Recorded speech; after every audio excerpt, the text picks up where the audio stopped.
All right. So here we go. So we will jump in and start taking a look at the second class in our time together on biblical interpretation. And today we're going to focus on the epistles. Now, I will apologize last week for having twice as much material as I had time. And so, but that being said, I have the same amount of material today. So I have segmented it into two different pieces. And so the stuff we're going to cover and the stuff we'll cover if we have extra time. Definitely will be done by quarter of, maybe a little bit before. The way I'm set up, if you've got a question or want to make it, you can just open your mic and talk, or if you want, you can raise your hand and I'll see it in the participants tab. So review questions. So, okay, last week we talked about exegesis. Can somebody give me in one sentence or less what exegesis means? Just go ahead.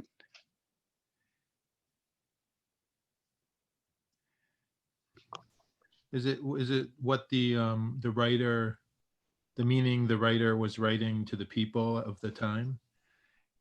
Yeah, so it's understanding through a good study of what did the passage mean to the people who wrote it and the people who received it from the writer in their time frame. Okay, great. So somebody else, how about what's hermeneutics?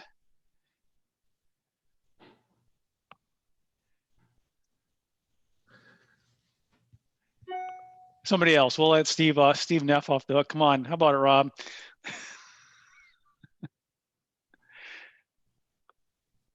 I frankly am drawing a complete blank on this.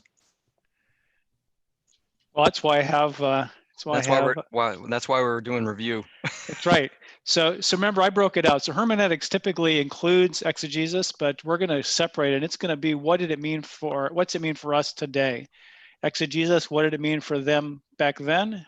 Hermeneutics, what does it mean today? And we're going to help develop ourselves some rules over time that give us a framework for what we believe. And we'll add a few more of those today. But the one rule that we worked on last week was context. And so maybe give me an idea, somebody, of what context means.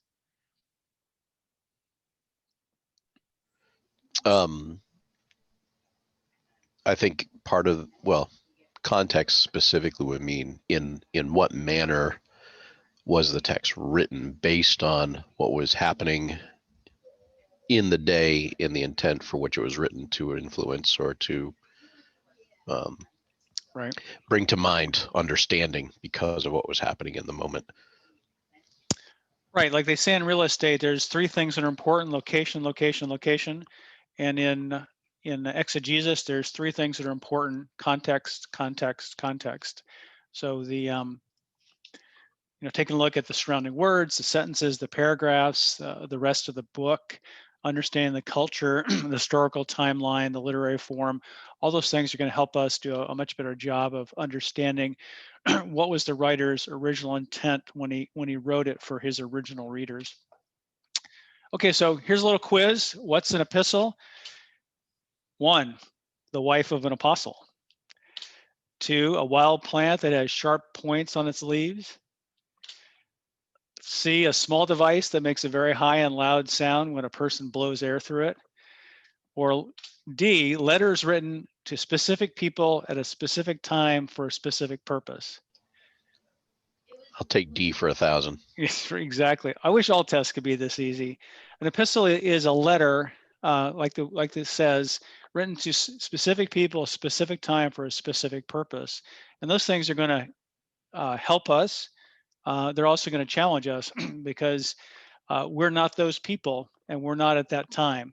And so it's going to help us. It's going to require for us to do a little more work to understand what was being written. And so generally the epistles include all the New Testament except for the Gospels, for the book of Acts and for the book of Revelations. And so we will cover the Acts and the Gospels in this class. Revelation we'll leave for another time, it being apocalyptic literature. Okay. Right, so they were written to a specific people, a specific time. There's a form for letters, and First Corinthians is a good example of it. And so the letters take on the name of the writer, the name of the recipient, typically a greeting, a prayer, or thanksgiving. Of course, then there's the body of the letter, and there's final greetings and farewells. And one thing you're going to notice is that not all of the letters, not all of the epistles have a complete letter form. Some of them are more personal letters than they are letters to a church, and some of them are even just seem to be more topical, like Hebrews and James, for example. So they less follow this form than others, and so that's going to help delineate some of the ways they're structured. But in most of the epistles, you can look for this type of framework in trying to understand and sort of place, the pieces, and so it's not unusual the way they've written them to have these pieces in the letter. And so so we're trying to understand as we dig into an epistle, who's the audience, right? What do we know about them? So who do you think the audience is for Corinthians? Corinthian church, right? Mhm. That wasn't hard. And we'll dig in a little bit at some of what we know about them. Why was the letter written? Sometimes we're going to see that, often we're going to see that in the letter, Peter or Paul are going to state, why they wrote the letter. You can find some of this information in a study Bible and commentary, Haley's Bible Handbook, in the letter itself. And this slide, actually not written by me, but written a while back, was 5 or 6 years ago. Like today, I use Bible Project. I really like it. And so I've got a link here. You can pop into the video. I'm not going to do it right now because my screen's not shared for the video, but in Bible Project, for all of the New Testament, all the Old Testament, they've created infographics that are sort of outlines of the book. They've got a video that sort of walks through their flow, and it's very helpful in trying to understand sort of the background of a book for those of us that are more visual or audible audio than printed. And of course, there is all the other textual helps for you, your study Bible, and so on. Is anybody here using Bible Project? Yeah, nobody? Yeah, I've used it some. I find I tend to be skeptical. I haven't been very skeptical. I've looked at this pretty thoroughly. These guys are doing a great job, and so I would recommend taking a look at their videos as just an intro when you're trying to understand the context of a book in the scripture or epistle that you're trying to read. That's a Tim Mackey, correct? It is Tim Mackey, yes. So it's BibleProject.com. All right, so if we use 1 Corinthians as an example, we would gather that Paul and Sosthenes were the authors and were writing to the church in Corinth. Corinth at the time was a young city, maybe like Las Vegas, strategically located for commerce, very cosmopolitan, artsy, wealthy, religious. Paul started the church in Corinth on his second missionary journey. This book is written by Paul in about 55 AD from Ephesus. And while in Ephesus, a delegation from Corinth somehow got some news to him. We see a couple of references in Corinthians about him hearing or being told things that were going on in Corinth, and it's probable that he has written a previous letter. And so those are some of the things that we know in general about the book of about the book of First Corinthians. And so when we start to sit down and look at an epistle, once we've sort of gotten the background, understand where it's coming from outside sources. So really recommend you read through the whole letter in one sitting. I know this is hard to do. It takes time. I would even recommend, reading it aloud, perhaps even using several different translations. Different translations are going to give you insight into some of the challenges that we mentioned last week in class, right? So if you see footnotes where you see, differences between the Bible translations. It'll give you some idea what are maybe some of the areas that gave the translator some challenges, and maybe areas that you specifically want to just take a peek at. You know, again, I said read out loud if possible. Just engages more of your senses. It's probably how the letters were communicated in the first century, and so so that's just an idea. It's going to give, you're trying to get this broad view of the letter, trying to understand context, right? You're trying to get a hold of that. Take some notes as you go through. You know, what do you notice about the recipients? Anything that stand out? You know, what's the author's attitude toward them? Do they mention any specifics? You know, like why was this letter written? That will help you to understand better the purpose of the letter. Trying to pick up on the letter's natural logical divisions.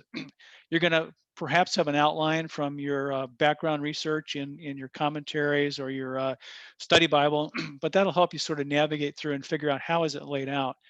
You know, so you know, for 1 Corinthians, you know, some general notes. You know, church is largely Gentile. You know, there's a lot of talk about wisdom. They seem to be very proud and arrogant. There's a lot of issues going on. You know, Paul seems to be upset with them, but patient, you know, going back and forth between challenging them and encouraging them. You know, it appears to be responding to info from Chloe's household and from the letter that he received. He responds first to things that were reported to him and then responds to some of their inquiries. And so as you dig in and take a look at the book, by Fee and Stewart, if you have that, he spends a lot of time digging into this and giving you some examples about how you would accomplish this in your own Bible study.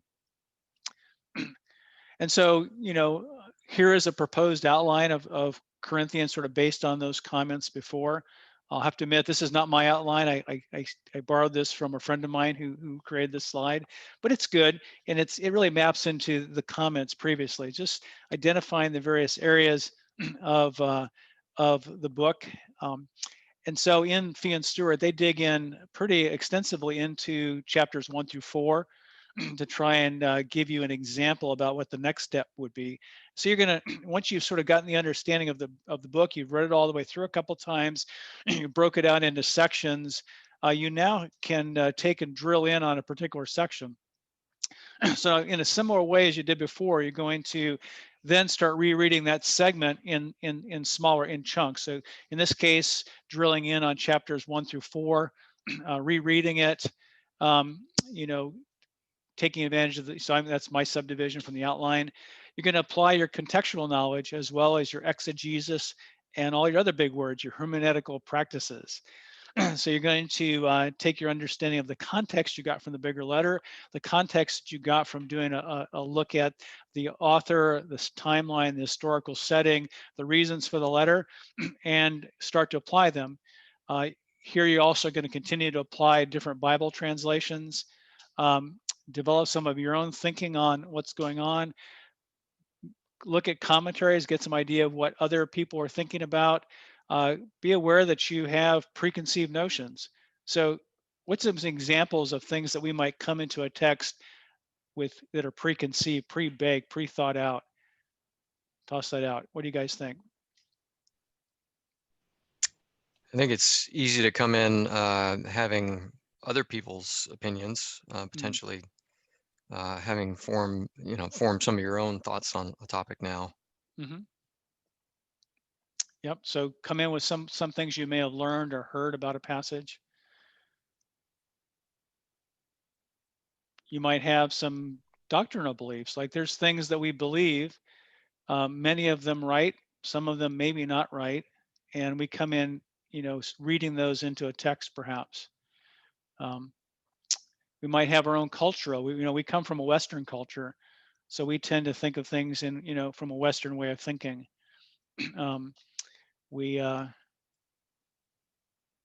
Anything else? Any other ideas?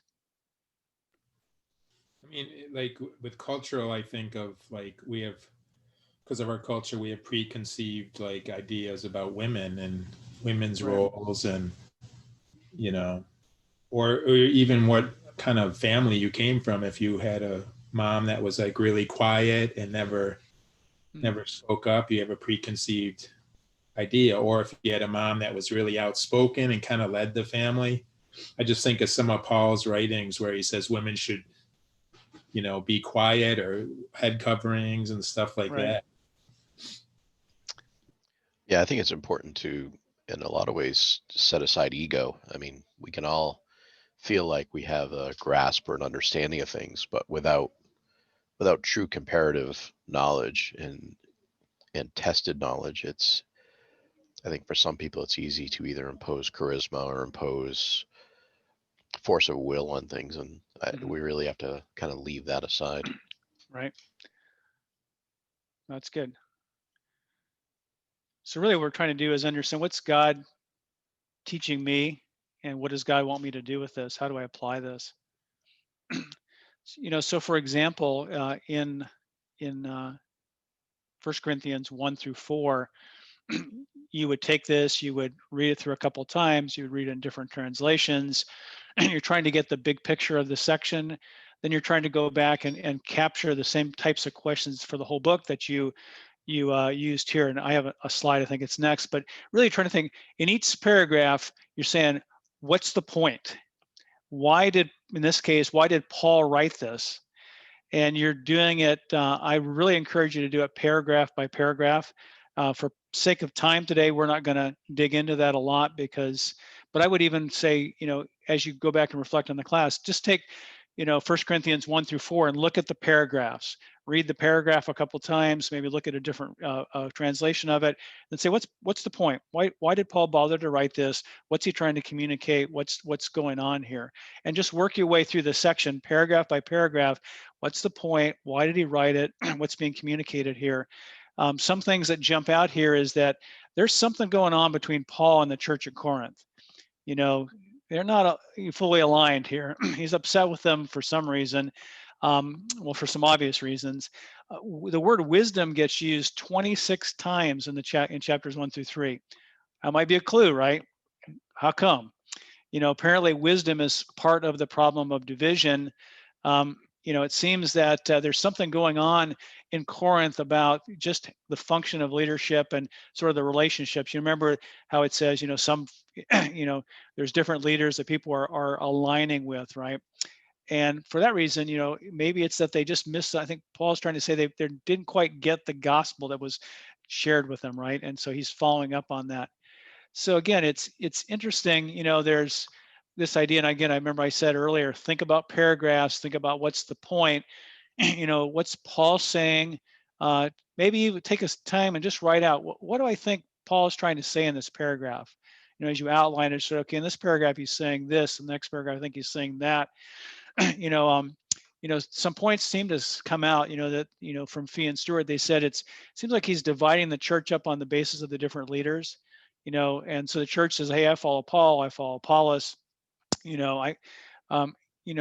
but that's not the point. They're all servants. The servants belong to God, as does all of Corinth belong to God. And so there was something going on. The Corinthian church was supposed to be God's temple in Corinth. It's supposed to be standing out against the other 26 different religions in the city. And so they were God's people in Corinth. They were God's alternative to the Corinthian lifestyle. And so that's sort of the literary context of Corinthians. And some of that's, as you dig through it, sometimes it's obvious. Sometimes a commentary helps to sort of understand sort of what's going on there. And even if it doesn't, now, as I think Steve was alluding to, Steve Neff, that later on in Corinthians, 1 Corinthians, there's some passages that we're going to find to be a little bit problematic, a little hard to understand. Remember last time I said that, Peter wrote to Paul and said, sometimes the things that Paul writes are hard to understand. And the main reason for that is those types of passages, they just weren't written to us. We don't live in Corinth. We're not in the first century. We're not dealing with the challenges. We didn't have problems that were reported, or we didn't write Paul a letter and say, what should we do about this? What should we do about that? So we're missing some of that, of the precise detail that's in it. So what we have to do is say, well, what do we know and what do we not know about what's being said? And with that, sometimes there's things that we can know for certain, and even if a good chunk of the passage is sort of out of our grasp. I think the other thing just to remember, and in this particular, in 1 Corinthians 11, I believe there's 14 different believable options for what the passage meant. So scholars don't know for sure. And so I think that should just let us think, okay, I may not be able to know for sure what this passage says. Let me just focus on what I can be sure of in it. And I think it's just some good advice on when you get to a passage that's a problem, just being faithful, being open to it. And later on here, we'll cover some other ideas about different specifics. I really wanted to hit for a minute in our time just about our common hermeneutic. Every one of us has got a hermeneutic, how we approach the Bible. So what we basically do is we read it and we go, oh, okay, when I read 1 Corinthians, I can connect with that passage, and so that applies to me. Or if I go, head coverings, nobody does head coverings anymore, so that doesn't apply to me. First century, I'm going to leave it in the first century. And it's not a bad approach, but it has some flaws in it. We bring our theology, we bring our church traditions, we bring our cultural norms along with us. We may have sort of church or ecclesiastical traditions, so in a church, we may not have women speak because of 1 Corinthians 14:34, but ignoring 1 Corinthians 11:2-3 that talks about women speaking. Or we might, if we accepted, what's said in 1 Corinthians 14, we exclude everything else in the chapter because we don't support speaking in tongues. So I think we just have to be aware of the things that we bring from our background, and just look to the scriptures for the guidance. Sometimes those things come from other passages, but I think we just have to be aware that we can come in with some things that have some background to them. Like a simple one that I recall is that in communion, and I may have shared this with some of you, in communion, going back into the early days in the churches of Christ, there was flies, it was hot, the screen door in the back of the building, so flies would get in, and so they threw a white cover over the communion materials up front. And so it had a nice white cover over it, kept the flies from getting into the grape juice or wine and dying, and being gross when you took communion. And so fast forward 50 years now, we don't have screen doors, we have air conditioning, there's no flies flying around, but some of those groups believe that it's really important part of the tradition that you have a white covering over the communion. And so it just became a tradition that has no basis in scripture, but if you were raised in that tradition, that is there in your mind saying, well, gosh, first how you would see communion, even reading the scriptures in the first century, but then how you think that part may be important and it may not. And there's other things, like, the example of plural leadership, more than one leader, or just even in 1 Timothy, how you take care of widows. They talked about taking widows who are over the age of 60, putting them on lists and supporting them in the church. So that's a teaching that's in 1 Timothy. And so when we approach it, we can go, well, we don't have to do that because we have Social Security or something else, right? So I think it's being open to seeing how our current state or traditions might help us to create a hermeneutic, which is, right, how do we apply what we learn from our exegesis in the here and now might affect us and say, well, that does apply or that doesn't apply. Take a breath. Any comments or questions? Yeah, go ahead, Carl. Yeah, when I think about the widows, I think, if I was looking at exegetically, I would be thinking about, what was going on with them, and then the hermeneutic, how is our situation like you described? So if it's a widow, is the problem similar that, older women are not being cared for in the church? And then what is a particular solution that you want to do? Do you want to make a list, or do you want to do something different? Looking at more, I think, in a problem-based than necessarily the solution-based interpretation. Right, that's good. Yeah, I think it comes into the next two slides. The first one is going back to our basic rule from last time. A text just cannot mean what it never could have meant to its authors or readers. And so that's why it's important that we do the exegesis first. I know it may feel like work, but we need to understand really what was the context, what did it mean then by the writer to his readers. And so, for example, we have a lot of 1 Corinthians 14 is about speaking in tongues and spiritual gifts. And, we tend to disregard those because we translate 1 Corinthians 13:10 that says, when the perfect comes, the partial will be done away with. And it just is, it's not the context. That's not what it meant to the original readers. And so and there's more in Fee and Stewart, and I cut it out for purpose of time here. But that's an example of something that it didn't mean that to them in the first century. And so it can't mean it today. It didn't change, right? And so there are other reasons for believing that that speaking in tongues and miraculous gifts are not happening today, but it's just not this passage. It's not 1 Corinthians 13:10. But then a secondary rule is really similar to what Carl was saying, is that when we share comparable particulars, same life situations with the first century hearers, then God's word to us is the same word as it is to them. For example, in Romans 3:23, all have sinned and fallen short of the glory of God. True for them, true for us, right? Colossians 3, we've clothed ourselves with compassion, kindness, humility, gentleness, and patience. Those were principles that applied to a similar situation in the first century, apply to us in a similar way. We just have to spend the time in our exegesis to be confident that the particulars are the same. And so we have to look at it, try and understand as Carl was saying, what was going on there with their widows, what's going on with our widows. Is that a similar situation for us, or is it different? For example, looking at lawsuits among believers, does that apply in its entirety to lawsuits among anyone today? And so you just really have to compare the particulars of that situation in the epistle with the particulars today, so you can feel comfortable with applying, the passage or the answer to the question from Paul to your situation today. I was going to highlight, I've got a link here in a 2 slides down about the STEP Bibles. Anybody seen the STEP Bible? Very interesting resource. See, I'll try and let's stop sharing for a sec. And I'm going to share just my whole screen here. All right, so when I click on this, see if it's going to work.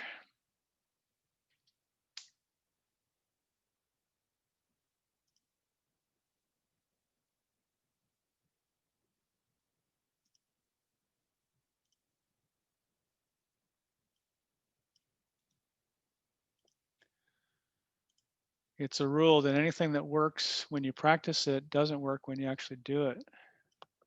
Okay.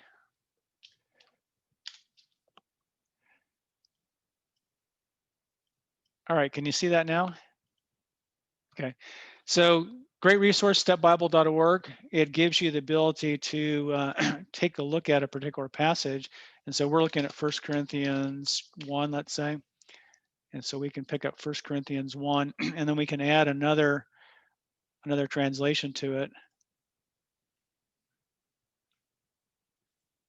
And we'll see if it's going to work for me today.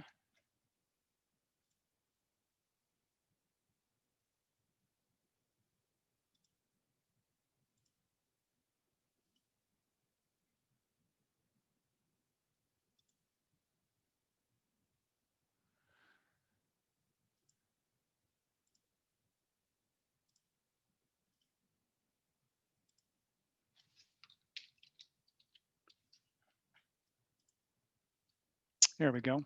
Finally works. Okay, so for example, if I want to look at the 2 scriptures like this, and I'm reading multiple translations, I can see, 1 Corinthians 1, NIV, NASB.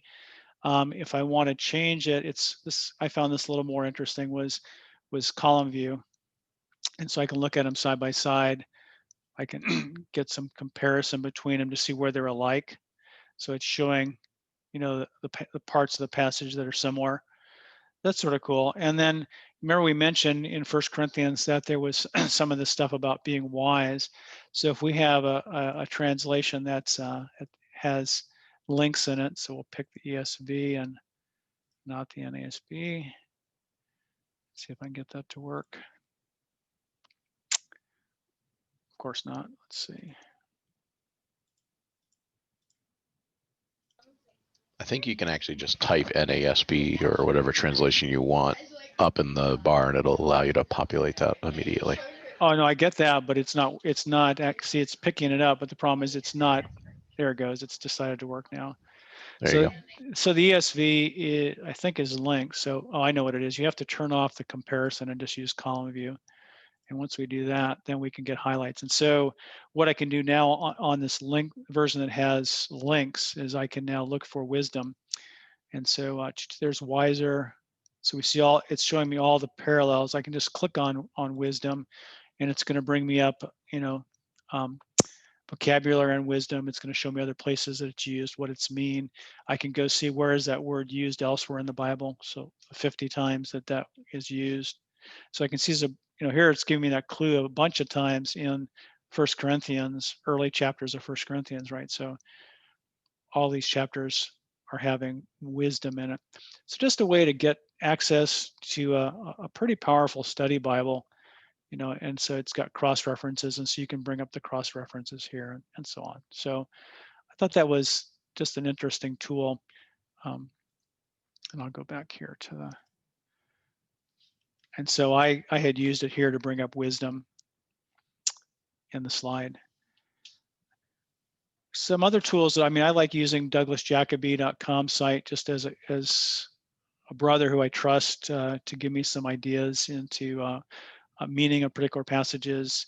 Again, I mentioned the Bible Project, Bible Gateway I use sometimes, and then here's some other ones. Bible Study Tools has some interlinear Bibles, and I'm sure there's a bunch more, but these are ones that I think are pretty reputable.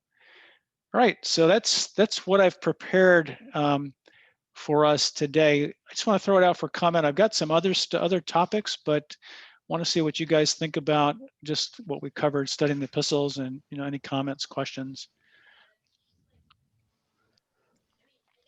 One thing that I was studying this past week was, just in digging into hermeneutics, was that when I've looked at different definitions of hermeneutics, and one of the definitions I found was simply bridging the mind between the original writer's mind and my mind. And I was like, wow, that just makes more sense. It's not that the original writer can make any effort because they've since passed, but it's on me. It's up to me to really kind of find that, bridge that gap, and try to create the understanding. And the other component of that is having the resources. And I love having this class because you've brought the stepbible.org here as an amazing resource. You can't know what you don't know what you can't know, and you've kind of cracked open that nut for me, and I really appreciate that. Oh, that's good. Yeah, and this, we can hit a little bit of this. So there's some other, and I'll send you these slides. These are really just excerpts of my notes from Fee and Stewart. But so one of the things is to think about is extended application, okay? And so that's the idea of taking what a different particular, so taking something that was happening back then and applying it today. An example of this is 2 Corinthians 6, where it says, do not be yoked with unbelievers. Anybody ever heard that scripture?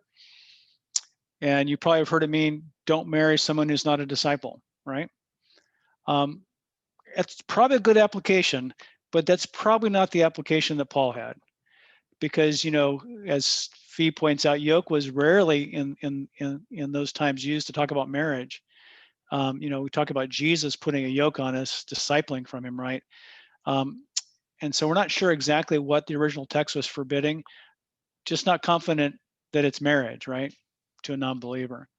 And so just an example of some thinking that, we have to think about the extended application where we extend it to something else to make sure that sometimes we do it just because it's elsewhere in the scripture, it's obvious. And that's probably, again, like I brought up earlier, just thinking about why and how you're doing that. Another one example is, where the particulars are not comparable. So sometimes there's things that happen in the first century that just don't happen today. Like, your pagan neighbor inviting you to a feast at his idol temple.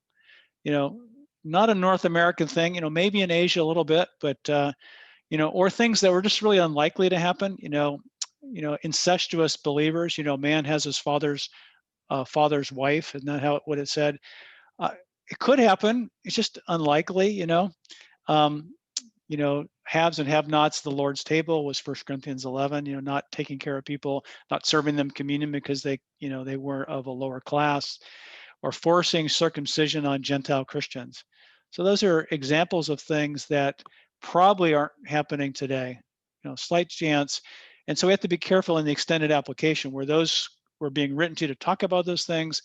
We have to be careful how we apply them because the particulars are not the same.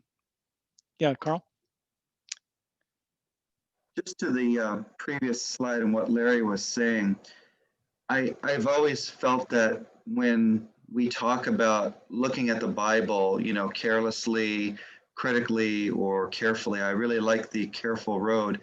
I think of it, reading it much like a lawyer would read a document, right? Where you're looking at what does this document really, really say? If I was reading my credit card document, what is it really saying? And I'm not trying to read things into it or out of it. I'm trying to look at what does that thing say. But I think being careful not to go to the hypercritical road where people, I think, sometimes read and they become skeptical, like biblical minimalists, but they're not Right. anything until they have like overwhelming proof. And I think that this is where someone who's reading God's word will accept some things a priori, because of how you view the scripture. But I think a careful reading of that is very useful, and you could certainly find other passages where Paul says that person must belong to the Lord, even if you find something with yoke believers.